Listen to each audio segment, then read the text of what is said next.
Sir सबसे पहले जानना चाहेंगे कि क्या एग्जैक्टली केस है कशिका कपूर के अगेंस्ट में जो रेप विक्टिम है उन्होंने क्या केस फाइल किया है?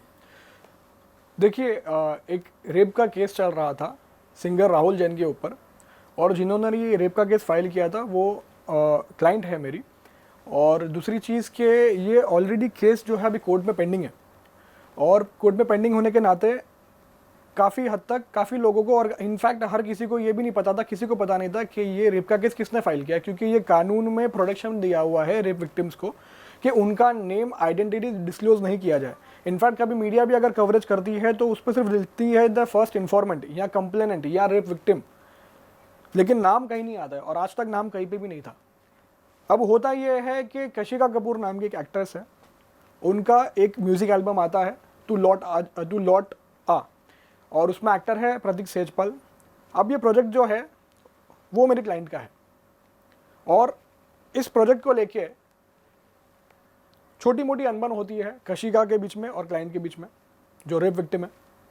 और इस अनबन के चलते कशिका डिमांड करती है कि उनके काफ़ी रोल्स जो है एडिट करके कुछ पुटअप किया जाए, कुछ डिमांड्स करती है जो कि पूरी भी होती है काफ़ी हद तक। और जब कुछ चीज़ें पूरी नहीं होती है तो वो उन पर इल्ज़ाम लगाती है कि आप बिक चुके हो, आपको प्रतीक सेजपाल ने ब्राइब दिया हुआ है। इस झूठे एलिगेशंस के साथ उन पर इल्ज़ाम लगाया जाता है, जिसकी वजह से वो कोशिश करती है कि ये चीज़ें आगे बढ़े ना, क्योंकि 12 अप्रैल को इस सॉन्ग का लॉन्च था यूट्यूब पे, और सॉन्ग की लॉन्च को लेके उनको कोई भी चीज़ की प्रॉब्लम नहीं चाहिए थी। लेकिन कशिका एक स्टेप आगे जाके इस मुद्दे को पर्सनल लेवल बना के अपने सोशल मीडिया अकाउंट पे रेप विक्टिम वुमन का स्क्रीनशॉट प्रोफाइल का लेती है, पुटअप करती है, और लिखती है कि ये जो औरत है इसने राहुल जैन को फंसाया हुआ है केस के अंदर, और ये उनसे कुछ से वकील की डिमांड कर रही थी कि वकील कोई है तो हेल्प के लिए बताओ।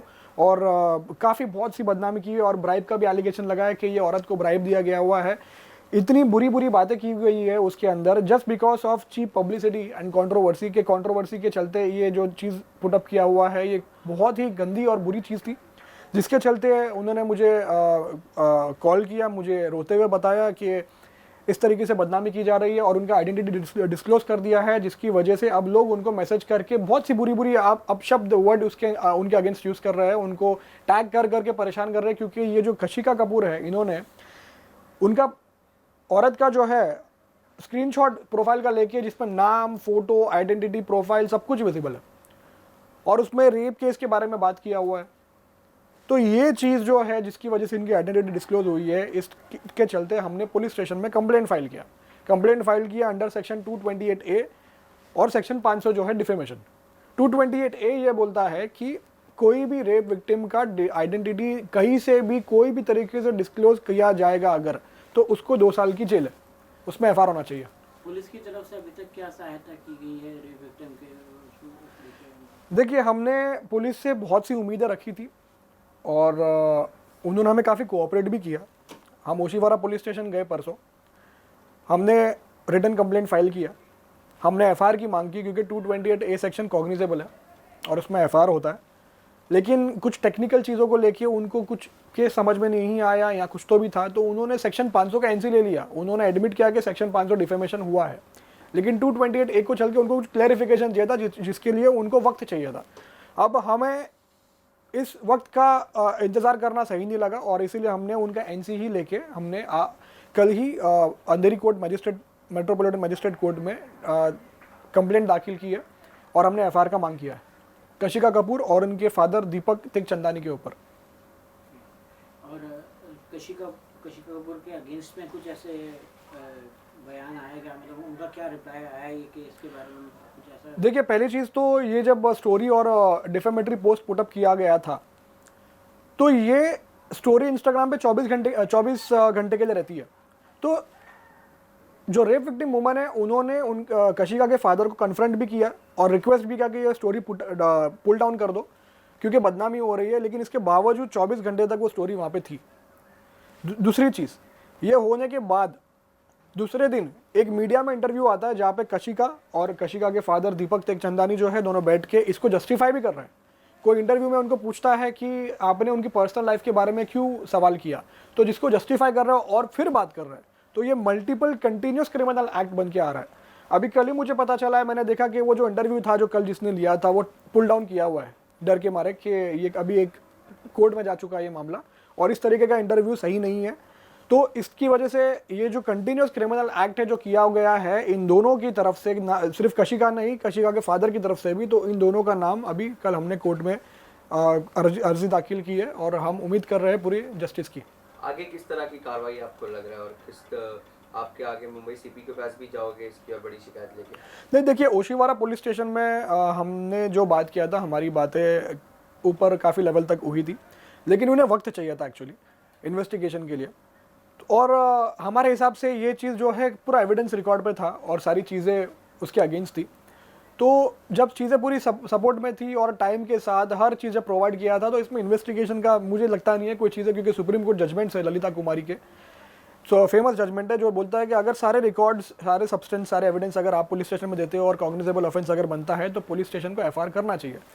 तो ये एफआईआर की होने की जब देरी आ रही थी इसके अंदर, तो हमने सीधा कोर्ट को ही अप्रोच कर लिया, क्योंकि हमको इसके अंदर और कोई देरी चाहिए नहीं थी, क्योंकि मैं चाहता हूँ कि इनको जस्टिस मिले।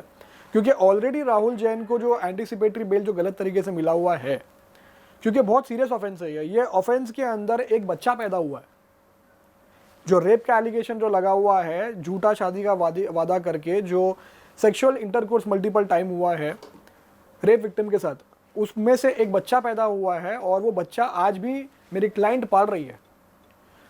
उस रेप जिसने किया था उसने ये तक बोल दिया था कि इस बच्चे को जो है वो ऑर्फनेज में डाल दो, लेकिन इन्होंने ये चीज़ नहीं करते हुए वो बच्चा आज 1 साल का हो गया, आज तक वो उन्हें पाल रही है और पूरा उसका देखरेख और जो भी उसके खर्चे हैं वो सब अकेले संभाल रही है और खुशी से संभाल रही है, क्योंकि वो उसको अपना मानती है। लेकिन ये जिसने रेप का जो केस किया हुआ, जिसके ऊपर रेप का केस हुआ है, राहुल जैन सिंगर, इन्होंने पूरा अबंडन कर दिया है इनको। इनफैक्ट अभी रिसेंटली उन्होंने कुछ व्हाट्सएप पे मैसेज करने को भी ट्राई किया रेप विक्टिम वुमन को, जो कि अलाउड नहीं है, और बाद में उसको डिलीट कर दिया। आपके ऊपर एक केस चल रहा है, आप उसमें मैसेज कैसे कर सकते हो विक्टिम को? तो इसके चलते हमने ये सब ग्राउंड्स को कंसिडर करते हुए और जिस तरीके से जो गलत तरीके से इसका एंटीसिपेटरी बेल मिला हुआ है इस अक्यूज को, आरोपी को, हमने उसको हाईकोर्ट में चैलेंज किया हुआ है। हम अपनी तारीख का इंतजार कर रहे हैं और उसके चलते हुए ये कशिका कपूर का जो एलिगेशन है, इसकी वजह से आज इन बेचारी विक्टिम का नाम डिस्क्लोज हो गया, जिसकी वजह से इनकी बदनामी हो रही, क्योंकि ये कानून, ये सुप्रीम कोर्ट बोलता है, ये हाई कोर्ट बोलता है, ये कानून बोलता है कि रेप विक्टिम का वुमन का नाम कहीं पे भी आना नहीं चाहिए, क्योंकि उससे उनकी फ्यूचर में शादी को तकलीफ हो सकती है, उनके करियर को हैम्पर हो सकता है, उनके नाम की बदनामी हो सकती है, लोग उनको बुरी नज़र से देख सकते हैं कि इसका तो रेप हुआ है। और ये चीज़ जब कहीं नहीं बाहर आई तो एक कशिका कपूर ने बाहर लेके आ गई। आज मेरी क्लाइंट को पूरे सोशल मीडिया पे बदनामी और हर चीज़, हर बुरी चीज़ सहनी पड़ रही है, उनको गालियाँ आ रही है, उनको क्या क्या नाम दिया जा रहा है। ये किसकी वजह से हुआ है? ये कशिका कपूर की वजह से हुआ है। आपको क्या लगता है कि कशिका कपूर और राहुल जैन का कुछ कनेक्शन है क्या? इतने सालों बाद ये चीज़ को फिर आपके रेप विक्टिम का नाम डिस्क्लोज कर दिया गया, कुछ क्या कनेक्शन है? बिल्कुल कनेक्शन है, 100% कनेक्शन है, क्योंकि हमारे पास ऐसे चैट्स है जहाँ पे कशिका कपूर शुरू में बोलती थी मेरे क्लाइंट को, जो रेप विक्टिम वुमन है, कि राहुल जैन ने आपके साथ गलत किया, आपको कुछ भी हेल्प लगेगी आप मुझे बताइए। ये स्क्रीनशॉट्स, ये मैसेजेस हमारे पास है।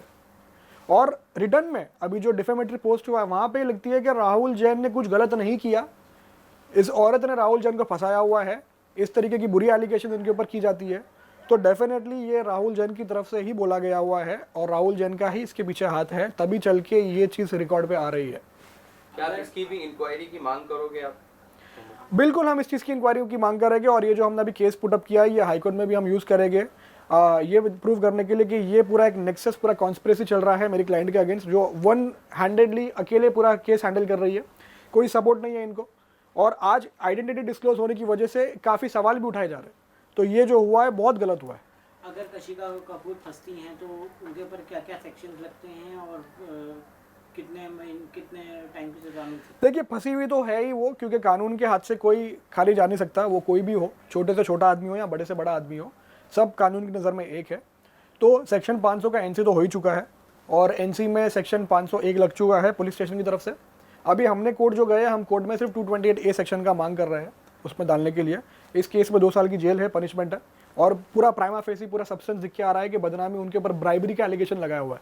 जो प्रोजेक्ट मेरी क्लाइंट का खुद का है, जिसमें मेरी क्लाइंट ने इन दोनों एक्टर्स को काम दिया हुआ है, उस इंसान के ऊपर ब्राइब का एलिगेशन लगाया जा रहा है। जिसने आपको काम दिया, आप उन्हीं के ऊपर एलिगेशन लगा रहे हो, तो इसको एहसान फरामोशी बोलता है।